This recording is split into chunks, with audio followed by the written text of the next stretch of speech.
आसान है। Please sir. Mentally strong कैसे होते हैं और मेंटली स्ट्रांग होने का मतलब क्या है, ये हमको मिलकर के आज फाइंड आउट करना है कि फिजिकली स्ट्रांग होने का मतलब क्या। सर फिजिकली स्ट्रांग को कह सकते हैं कि जिसके पास स्ट्रेंथ, स्टेमिना और एंड्योरेंस तीनों हो तो उसे फिजिकली फिट कह सकते excellent point, let's give big hand for him. क्या हम ये कह सकते हो कि मसल स्ट्रांग, हाँ, क्योंकि कुछ भी लिफ्ट करने के हाँ, लिए, सही। वेट उठाने के लिए मसल्स का स्ट्रांग होना जरूरी है। Right. मसल्स वीक होंगी तो आप नहीं कर पाओगे, हाँ। है ना। जो ओवरऑल स्ट्रक्चर है उसमें बोन्स भी आ गई, मसल्स भी आ गई, वो स्ट्रांग होनी चाहिए, उसको हम फिजिकल स्ट्रेंथ बोल सकते हैं। अभी यही फंडे जो हम फिजिकल में देख रहे हैं, इसी को मेंटली देख करके और फिर समझने की कोशिश करेंगे स्टेप बाय स्टेप कि उसका मतलब क्या। कि फिजिकल स्टेमिना तो हमको समझ आता है कि फिजिकली हम जल्दी ना थके। कोई बंदा है उसने थोड़ा एकदम से थक गया, इसका मतलब फिजिकली स्ट्रांग नहीं है। जैसे बहुत लोग होते हैं, जैसे ही अपनी फिजिकल ट्रेनिंग करते हैं, कुछ भी करते हैं, हल्का सा भी दर्द होता है तो छोड़ देते हैं, छुई मुई टाइप के, तो बड़ा दर्द हो रहा है भाई, दर्द नहीं होगा तो बनेगी कैसे, है ना। Right, sir. तो हल्का सा भी कुछ होता है तो छोड़ देते हैं, एंड्योर नहीं कर पाते हैं पेन को। Yes, sir. तो पेन को एंड्योर करने की जितनी हमारे अंदर पावर है उसको हम एंड्योरेंस बोल सकते हैं। सर मेरे हिसाब से फिजिकली स्ट्रांग होने का मतलब ये है कि सबसे बड़ी चीज़ ये है कि बीमारियों से दूर होना चाहिए उसे। अगर मतलब कई बार ऐसा होता है कि हमें फिजिकली स्ट्रांग दिख रहा है पर्सन, बट वो होता नहीं है। यानी कि एक बंदा हो, उसको स्ट्रांग बाहर से दिख रहा हो और वेट भी बहुत अच्छा लिफ्ट कर रहा हो, और लेकिन उसकी इम्यूनिटी वीक हो, यस सर। तो हम कह सकते हैं अंदर से वो बंदा कितना स्ट्रांग है। यानी कि भी डिजीजेस है, मतलब जो भी बीमारियां हैं उनसे लड़ने की उसके अंदर कितनी पावर है उसकी बॉडी के अंदर। Yes sir. एक तो फिजिकल पावर, एक है उसकी इम्यूनिटी हम बोल सकते हैं। Yes sir. अब एक एक करके इन पॉइंट को देखते हैं कि मेंटल स्ट्रेंथ में किस तरीके से हम अप्लाई कर सकते हैं। सबसे पहले बात हमने करी फिजिकली स्ट्रांग होने का मतलब क्या, स्ट्रेंथ। मतलब आप कह लो वेट उठाना है, जैसे कहीं जा रहे हैं रेलवे स्टेशन पे, यहाँ पे वहाँ पे, और अगर दोनों हाथ में पूरा भारी भारी पूरा भरा हुआ लगेज है, जैसा हम लोग इंडियंस ज्यादातर लेकर के जाते हैं, लगेज बंदे से भारी होता है, तो सही है नहीं है। तीन तीन बंदे बैठ बैठ करके उसको पैक कर रहे होते हैं घर पे, माँ चढ़ी होती है और साथ में बच्चे भी, बेटा तू भी आ जा, तू भी आ जा, पति अरे तू क्या देगा, इधर बैठ। सारे बैठे हुए हैं और उसको बंद कर रहे हैं, फिर उसको उठा रहे हैं, है ना। तो कहने का मतलब है कि अगर आपकी मसल स्ट्रांग है तो आप उठा लोगे, एफर्टलेसली उठा लोगे। इसी को तो फिजिकल स्ट्रेंथ कहेंगे। एक है बहुत एफर्ट लगा के आपको कोई छोटा सा काम करना पड़ रहा है, एक है बहुत बड़ा काम भी आप कर रहे हो बिना किसी एफर्ट के। क्यों? क्योंकि आपकी बॉडी स्ट्रांग है, आपकी मसल स्ट्रांग है।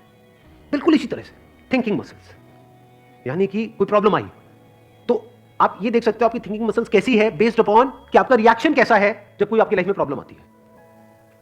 तीन सिचुएशंस हैं यहां पे, तीनों को एक एक करके देखते हैं। एक है कोई बड़ी प्रॉब्लम आई हमारे सामने और हमने अपने हथियार डाल दिए और हम एकदम से परेशान हो गए, तो हम क्या कहेंगे, हमारी मेंटल मसल्स कैसी है, वीक है। मतलब बिल्कुल ऐसा हो गया कि लगेज थोड़ा सा भारी है तो लगेज भारी है मैं नहीं उठाऊंगा। अरे भाई अपने आप को स्ट्रांग कर, मैं आगे ट्रैवल नहीं करूंगा। क्यों? क्योंकि लगेज भारी है, मैं तो यही रहूंगा, बस स्टैंड पे रहूंगा, मैं नहीं जाऊंगा। तो आप हंस रहे हो लेकिन ऐसे हम करते हैं लाइफ में। कोई बड़ी प्रॉब्लम आई तो हम क्या करते हैं, अपने हथियार डाल देते हैं, मतलब वी गिव अप, फेस ही नहीं करते हैं उस प्रॉब्लम को। ऐसी कोई प्रॉब्लम नहीं है जिसका सोल्यूशन ना हो इस दुनिया में। अगर प्रॉब्लम है तो सोल्यूशन भी है, बट सोल्यूशन तक पहुंचने के लिए we need thinking muscles, we need to think a lot in the right direction. और ये राइट डायरेक्शन और रॉन्ग डायरेक्शन क्या है? राइट डायरेक्शन मतलब solution oriented approach, wrong direction मतलब प्रॉब्लम ओरिएंटेड अप्रोच, कि हम प्रॉब्लम में ही जाकर हुए हैं, बस उससे आगे बढ़ ही नहीं रहा है हमारा दिमाग। इसको हम कह सकते हैं मेंटली हमारी जो मसल्स हैं वो वीक है, मेंटली हम वीक है। दूसरा सिनेरियो क्या है, कोई प्रॉब्लम आई, उससे हम लड़े और लड़ने के बाद में बहुत एफर्ट लगाया, बहुत दिमाग लगाया, बहुत मेहनत करी, लड़े। क्या हम कह सकते हैं कि आप मेंटली बहुत स्ट्रांग हो? नो। व्हाई? एग्जैक्टली बिकॉज आपको बहुत एफर्ट लगाना पड़ रहा है। समझ गए ना? हाँ, जैसे कोई बैग उठाना है तो बहुत एफर्ट लगाना पड़ रहा है जी, दोनों हाथ लगा दिए और ये घसीट घसीट के जा रहे हो और पहुंच गए, कह रहे हो हाँ मैं तो ये मैं तो वो। भाई कुछ नहीं, तेरी कमर में लचक आ चुकी है। The second scenario is better than the first scenario but not as good as the third scenario. Third scenario क्या है? बड़ी से बड़ी भी कोई प्रॉब्लम आई हमारी लाइफ में, हम पहले ही उसके लिए तैयार थे और ऐसे सोल्यूशन निकल के आ गया। मतलब वो प्रॉब्लम जो दुनिया के लिए बहुत बड़ी है, जिसको देख करके लोग डरने लग जाते हैं, वो प्रॉब्लम आपके सामने आई, सोल्यूशन निकल गया, एफर्टलेसली काम हो गया। यानी एक बैग आपके पास में है 50 किलो का, ऐसे उठा लिया हल्के में। मतलब लोगों को देखने में लग रहा है कि अरे बैग तो बहुत हल्का है, बैग हल्का नहीं है, उस बंदे में दम है। तो कैसे लाइफ की मुश्किल से मुश्किल प्रॉब्लम्स को भी आप आसान से आसान बना सकते हो, कितना आसान बना सकते हो। इस बंदे को तो कोई एफर्ट ही नहीं करना पड़ रहा है, उसी को तो कहेंगे मेंटल स्ट्रेंथ, मेंटली स्ट्रांग होना। इसको अगर मैं समअप करूं जो भी अभी तक मैंने कहा है उसको एक लाइन के अंदर अंदर, तो वो क्या है? एक कैटेगरी होती है लोगों की जो सिंपल से सिंपल प्रॉब्लम्स को भी कॉम्प्लिकेटेड बना देते हैं। 99% लोग ऐसे ही हैं इस दुनिया में। सिंपल सी प्रॉब्लम है, कुछ भी नहीं, उसको भी इतना कॉम्प्लिकेटेड किया हुआ है जैसे पता नहीं क्या हो गया, हवा बना दिया है पूरा का पूरा। और दूसरी कैटेगरी होती है लोगों की, ऐसे बहुत कम लोग होते हैं, वही होते हैं जिन्होंने एक्चुअल में काम किया होता है अपनी मेंटल मसल्स के ऊपर। वो कौन होते हैं? जो कॉम्प्लिकेटेड से कॉम्प्लिकेटेड प्रॉब्लम्स होती हैं उनके सामने, उसको देख करके बंदा कहे अरे यार ये तो बहुत कॉम्प्लिकेटेड है, उसको भी सिंपल बना देते हैं। जैसे फॉर एग्जांपल आपकी कोई रिलेशनशिप है किसी के साथ में और वहां पे बहुत क्लैशेस चल रहे हैं, बहुत मेजर कुछ इश्यूज हो रहे हैं। एक तो ये आपस में लड़ते मरते रहे कुत्ते बिल्ली की तरह, जैसे ज्यादातर घरों में होता है, उसका कोई सोल्यूशन निकल पाएगा कभी भी नहीं। तो हमें क्या करना होगा? समझना होगा इस रिलेशनशिप में प्रॉब्लम है क्या। अज्यूम नहीं करना है पहले से कि प्रॉब्लम उसमें है या प्रॉब्लम मुझ में ही है। ये भी एक विक्टिम मेंटालिटी होती है, मेरे में ही कमी है, वो तो सब सही है बस मेरे में ही कमी है। ये भी बड़ी गंदी मेंटालिटी होती है, विक्टिम मेंटालिटी।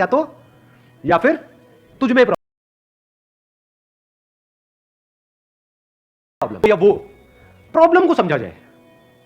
प्रॉब्लम एग्जैक्टली क्या हो रही है रिलेशनशिप, वो जो क्लैश हो रही है उसकी जड़ क्या है, उसका कॉज क्या है, उनको समझ आ जाता है बारीकी से, तो क्या वो प्रॉब्लम जड़ से ठीक नहीं हो जाती? और अगर हम उसको ना समझे और ऊपर ऊपर से ठीक करने की कोशिश करें, क्या वो कभी भी ठीक हो सकती है? कोई भी मिल करके क्या उसको ठीक करवा सकता है उस प्रॉब्लम को? जैसे दो लोगों के बीच में प्रॉब्लम हो रही है, कोई तीसरा आ जाए उनके बीच में मीडिएटर बन करके, मैं सॉल्व करवा दूंगा तुम्हारी प्रॉब्लम, तो कुछ देर के लिए तो समझौता करा सकता है, लेकिन अगर परमानेंट उसका सोल्यूशन चाहिए तो वो कैसे होगा?